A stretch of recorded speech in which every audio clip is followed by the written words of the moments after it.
Hello students, as you all know that we are doing chapter 7 motion of system of particles and rigid body और इसमें हमने previous lecture में concept पढ़ा था centre of मास का। What do you mean by centre of mass?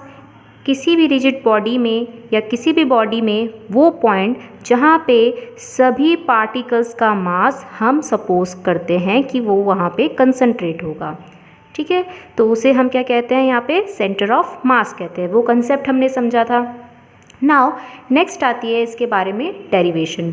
Derivation किसके लिए है? यहाँ पे मोशन ऑफ सेंटर ऑफ मास के लिए। अब देखिए, आप सभी को पता है कि इस पर्टिकुलर मार्कर में, जो कि मैंने यहाँ पे एक रिजिड बॉडी ले रखी है मार्कर, ये जो मार्कर है वो बहुत सारे नंबर ऑफ पार्टिकल से मिलके बनी होगी। मतलब जितने भी पार्टिकल्स होंगे उन सबके अपने अपने मासेस होंगे। क्या क्या? m1, m2, m3 up to कहाँ तक? क्योंकि n नंबर ऑफ पार्टिकल्स है तो कितने होंगे? mn तक टोटल मास होगा। ठीक है, और मैंने यहाँ पे मान के चल लिया है कि इसका सेंटर ऑफ मास ये वाला पॉइंट है। ठीक है, अभी समझ लीजिए हमें पता भी नहीं है, या फिर हम यहाँ पे सपोज कर रहे हैं इसका सेंटर ऑफ मास इस वाले पॉइंट पे है। तो इस वाले पॉइंट पे जो टोटल मास होगा इस वाले पॉइंट पे, वो सभी जितने भी पार्टिकल्स इसके अंदर हैं उन सभी मासेस के सम के इक्वल होगा अप टू mn तक।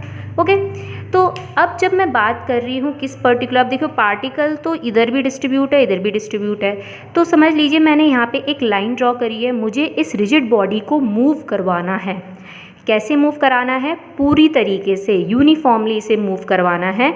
जहाँ पे ये रखा हुआ है उस पॉइंट से इस पॉइंट तक। तो समझ लीजिए मैं अपना एक्सटर्नल जो फोर्स है, एक्सटर्नल फोर्स कैसे अप्लाई कर रही हूँ?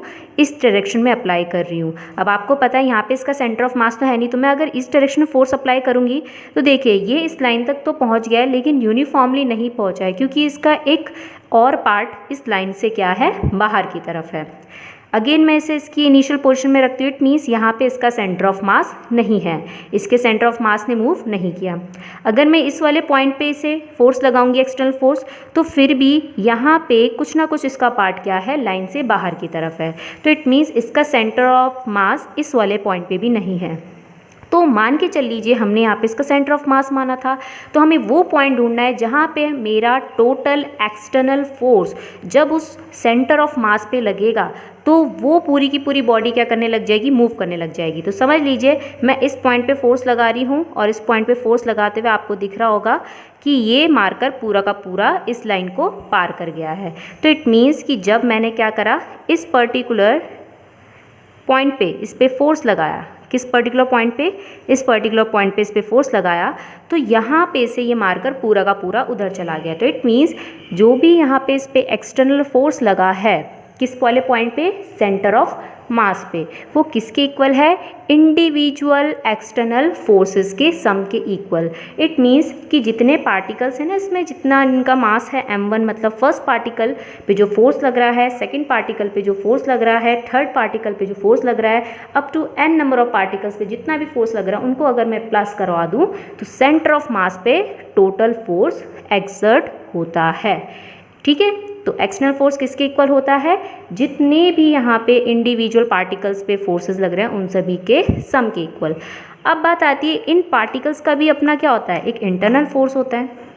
रिजिड बॉडी में जो पार्टिकल्स या एटम्स कॉन्स्टिट्यूट होते हैं वो इंटरमोलिकुलर फोर्स ऑफ अट्रैक्शन से क्या होते हैं, जुड़े हुए रहते हैं एक दूसरे से। तो ये कौन से फोर्सेस के अंदर आते हैं, इंटरनल फोर्सेस के अंदर।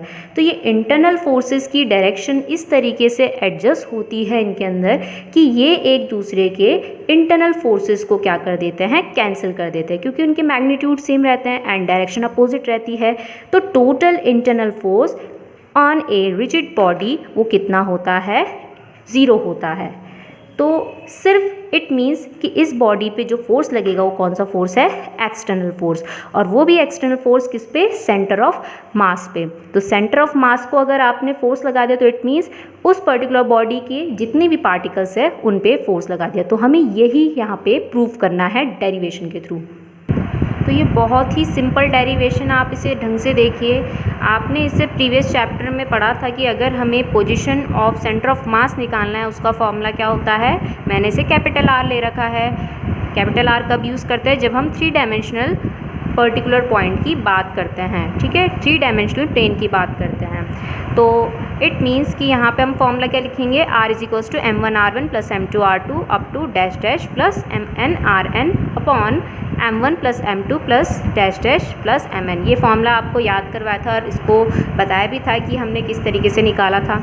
आपको दिख रहा होगा कि डिनोमिनेटर में ये क्या है, उस पर्टिकुलर बॉडी का टोटल मास है, जो कि मैंने यहाँ पे लिखा हुआ है कि सेंटर ऑफ मास में टोटल मास कितना होगा, सभी पार्टिकल्स के मासेस को प्लस कर दो। तो इस पूरे के बदले हम क्या लिख सकते हैं, कैपिटल M। इस M को इधर क्रॉस मल्टीप्लाई में लेके चल जाओ तो MR हो जाएगा, ये एज इट इज़ आ जाएगा। Let this equation be 1। अब हमें क्या करना है, इस इक्वेशन को डिफ्रेंशिएट करना है विथ रिस्पेक्ट टू टाइम की, टी के, टी मतलब टाइम। डिफ्रेंशिएशन का मतलब क्या होता है कि आपको क्या करना पड़ेगा, यहाँ पे d बाय dt करना है। डिफ्रेंशिएशन बताया था आपको, ठीक है, d बाय dt करना है। अब आपको पता है डिफ्रेंशिएशन के केस में क्या होता है, जो कांस्टेंट होता है वो तो बाहर आ जाता है, तो जहाँ जहाँ पे मासेस हैं वो तो बाहर आ जाएंगे और d बाय dt सिर्फ किसका होगा, r का, या r1 r2 rn का। तो आपको दिख रहा होगा ये डैश डैश का मतलब क्या है कि बीच में और भी चीज़ें हैं, m3 r3 m4 r4, तो वो पूरा नहीं लिख सकते ना हम, तो इसलिए हमने यहाँ पे क्या कर रखा है, डैश डैश लगा रखा। m एज इट इज़ और r का क्या हो जाएगा, d by dt, dr by dt। ऐसी इनको भी हमने ऐसे लिख दिया, m1 dr1 बाई dt, और ये भी सारे के सारे ऐसे drn बाई dt तक। अब हमें पता है इंस्टेंटेनियस वेलोसिटी का फॉर्मूला आपने पढ़ रखा है, velocity is equals to dr by dt होता है, जिसमें हमारे पास ये dr बाई dt है और इसको हम क्या लिख सकते हैं, कैपिटल v। ओके, सो ये v कौन सी वेलोसिटी है, ये सेंटर ऑफ मास की वेलोसिटी है कि जिस वेलोसिटी के साथ सेंटर ऑफ मास क्या कर रहा है, मूव कर रहा है। ऐसे dr1 बाई dt की जगह v1, क्योंकि सफिक्स में क्या है, जो है वो उसी के ही सफिक्स में आ जाएगा, तो dr2 लिखा हुआ है तो यहाँ पे मल्टीप्लिकेशन में नहीं है, सफिक्स में है, m2 as it is and dr2 by dt की जगह v2। ऐसी mn as it is drn by dt की जगह कितना आ जाएगा, vn। Let this equation be 2। अब दोबारा से हमें इसे क्या करना है, डिफ्रेंशिएट करना है। डिफ्रेंशिएट करेंगे तो मासेस तो बाहर रहेंगे, डिफ्रेंशिएशन किसका होगा, वेलोसिटी का, तो ये हो जाएगा dv बाई dt, इसका हो जाएगा dv1 by dt, dv2 by dt, और यहाँ पे हो जाएगा dvn बाई dt। हमने पढ़ रखा है इंस्टेंटेनियस एक्सेलरेशन का फॉर्मूला, जो कि होता है a is equals to dv by dt। तो जहाँ पे जैसे dv बाई dt है वहाँ पे क्या आ जाएगा, एक्सेलरेशन। ये एक्सेलरेशन क्या बता रहा है कि जब हम किसी बॉडी के सेंटर ऑफ मास वाले पॉइंट पे फोर्स लगा रहे हैं, तो वो जो सेंटर ऑफ मास है वो जितने एक्सेलरेशन के साथ मूव कर रहा है वो है, this is acceleration a। Okay, मतलब acceleration of centre of mass. ऐसी इसको क्या लिखेंगे, m1 a1, v2 dv2 by dt को a2 लिख देंगे, मतलब सेकंड एक्सेलरेशन, सेकंड पार्टिकल का एक्सेलरेशन। ऐसी dvn बाई dt को ये mn एज इट इज़ और इसको लिख देंगे an। हमें पता है न्यूटन सेकेंड लॉ से हमने पढ़ रखा है f एक्सटर्नल, मतलब ये एक्सटर्नल मल्टीप्लिकेशन में नहीं है बल्कि सफिक्स में है, जो कि ये बता रहा है एक्सटर्नल फोर्स को। एक्सटर्नल फोर्स किसके इक्वल होता है, mass into acceleration. External force होता है मास इनटू एक्सेलरेशन के इक्वल, ma। तो ma की जगह आ जाएगा f एक्सटर्नल, m1 a1 की जगह आ जाएगा f1, m2 a2 की जगह आ जाएगा f2, mn an की जगह आ जाएगा fn। और हमें यही चीज़ प्रूव करनी थी जो यहाँ पे बता रही है कि अगर हम किसी भी रिजिड बॉडी के सेंटर ऑफ मास पे फोर्स लगाते हैं तो वो एक्सटर्नल फोर्स किसके इक्वल होता है, सभी पार्टिकल्स पे लग रहे इंडिविजुअल फोर्सेस के सम के इक्वल होता है। मतलब अगर हमने सेंटर ऑफ मास पे फोर्स लगा दिया तो इट मीन्स सभी पार्टिकल्स पे फोर्स लगा दिया। अब नेक्स्ट इसमें थोड़ा सा हम पढ़ते हैं कि जो भी सिस्टम ऑफ पार्टिकल से, सिस्टम ऑफ पार्टिकल मतलब कोई भी एक ऐसी बॉडी जिसमें n नंबर ऑफ सिस्टम्स हो, n नंबर ऑफ पार्टिकल्स हो। जैसे कि ये मार्कर मैंने बताया था, इसमें n नंबर ऑफ पार्टिकल्स है, तो अगर मुझे इसका लीनियर मोमेंटम का फॉर्मूला निकालना है तो वो क्या निकल के आएगा, टोटल लीनियर मोमेंटम का। तो इससे पहले वाली एक्सप्रेशन में हमने इक्वेशन 2 बनाई थी, अगर आपको याद ना हो तो आप इस वीडियो को रिवर्स करके थोड़ा बैक करके भी देख सकते हैं। तो जो सेकंड इक्वेशन थी वो क्या थी, mv is equals to m1 v1 plus m2 v2 plus dash dash plus mn vn थी। Okay, let this equation be first. अब इसमें मैं कुछ चीज़ चेंज कर रही हूँ, क्या आपको पता ही था कि वहाँ पे v क्या बता रहा था, सेंटर ऑफ मास की वेलोसिटी, तो इसलिए मैं इसको इंडिकेट करा रही हूँ सफिक्स में लिख के c dot m means velocity of centre of mass. Okay, now total momentum, अगर हमने कोई भी सिस्टम ले रखा है, रिजिड बॉडी ले रखी है जिसमें n नंबर ऑफ पार्टिकल्स है, मतलब P1, P2, P3, P4, ठीक है, जब ये मूव करेगा, मतलब जब इस पर एक्सटर्नल फोर्स लगेगा, तो ऑब्वियसली आपको पता है फ्रॉम न्यूटन सेकेंड लॉ के हिसाब से कि इस पर क्या होगा, rate of change of momentum take place होगा। तो टोटल अगर मुझे मोमेंटम निकालना है P, कितना निकल के आएगा, सभी पार्टिकल्स के मोमेंटम के सम के equal, P1 plus P2 up to कहाँ तक, Pn तक। ये है टोटल लीनियर मोमेंटम। ओके, और हमें फॉर्मूला पता है P एज इट इज़ रहेगा। P1 का फॉर्मूला क्या आएगा, फर्स्ट पार्टिकल का मोमेंटम m1v1, सेकेंड का m2v2, ऐसे Pn का क्या आ जाएगा, mn/vn। अब हमारे पास इक्वेशन है एक फर्स्ट और एक इक्वेशन है सेकेंड, इन दोनों को कंपैरिजन कराएं हम, तो इट मीन्स कि इसका RHS दोनों का क्या निकल के आ रहा है, सेम निकल के आ रहा है। तो इट मीन्स दोनों के LHS आपस में इक्वेट हो जाएंगे। सो फ्रॉम इक्वेशन 1 एंड 2 से हमें क्या पता लग जाएगा कि जो टोटल मोमेंटम है उस पर्टिकुलर सिस्टम ऑफ पार्टिकल्स का, वो वहाँ पे इक्वल है प्रोडक्ट समझते हो ना, multiplication, product of the total mass and velocity of the centre of मास के। तो जैसे हम किसी एक सिंगल बॉडी का मोमेंटम निकालते हैं तो उसके लिए भी हम यही करते हैं, मास इनटू वेलोसिटी का प्रोडक्ट लेते हैं। तो ऐसे ही किसी भी सिस्टम ऑफ पार्टिकल्स के लिए अगर मुझे वहाँ पे उसके सेंटर ऑफ मास को मैं अंडर कंसीडरेशन में ले रही हूँ, तो उस केस में हम उसका मोमेंटम भी वैसे ही लिखेंगे, m इंटू वी, और v क्या है यहाँ पे, velocity of centre of mass. Now इसके बाद हम यहाँ पे लगाते हैं law of conservation of linear momentum of A system of particles पे।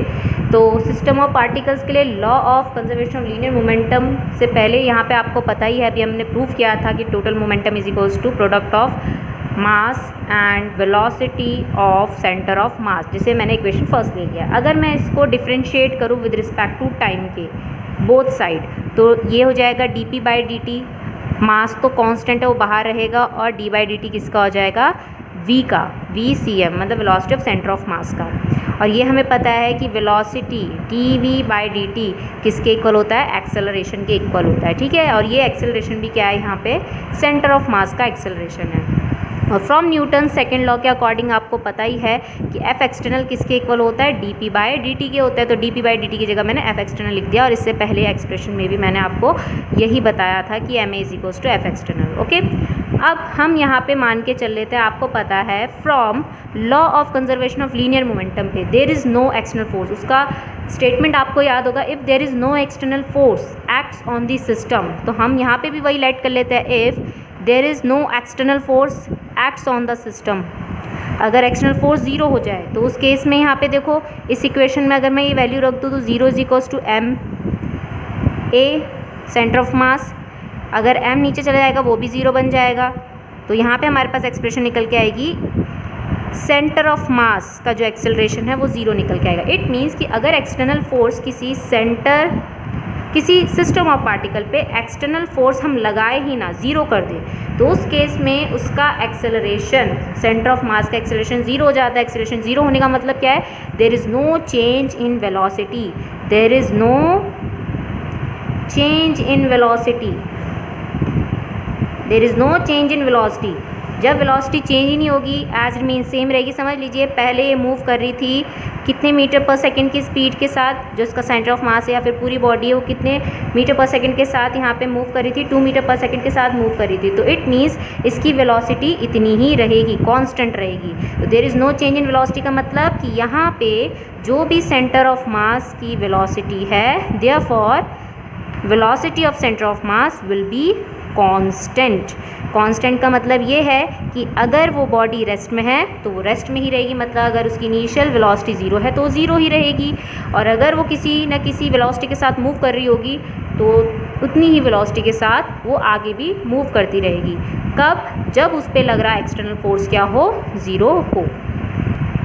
तो law of conservation of linear momentum of system of particles हमें क्या पता लगा है, हमें ये पता लगा है कि अगर किसी बॉडी पे कोई भी एक्सटर्नल फोर्स नहीं लग रहा है, इंटरनल फोर्स तो हम यहाँ पे क्या मान के चल रहे हैं, ज़ीरो मान के चल रहे हैं, और वो ज़ीरो ही होता है क्योंकि वो एक दूसरे को कैंसिल आउट कर देता है। Total internal forces of that particles वो कितना हो जाता है, ज़ीरो हो जाता है। एक्सटर्नल फोर्स अगर बॉडी पे ज़ीरो हो तो उस केस में सेंटर ऑफ मास की वेलोसिटी भी क्या रहती है, कांस्टेंट रहती है। जैसे पहले है वैसी ही वो सेंटर ऑफ मास हमें बाद में भी वैसे ही दिखेगा, कोई डिस्टर्बेंस नहीं होगी उसकी वेलोसिटी पे।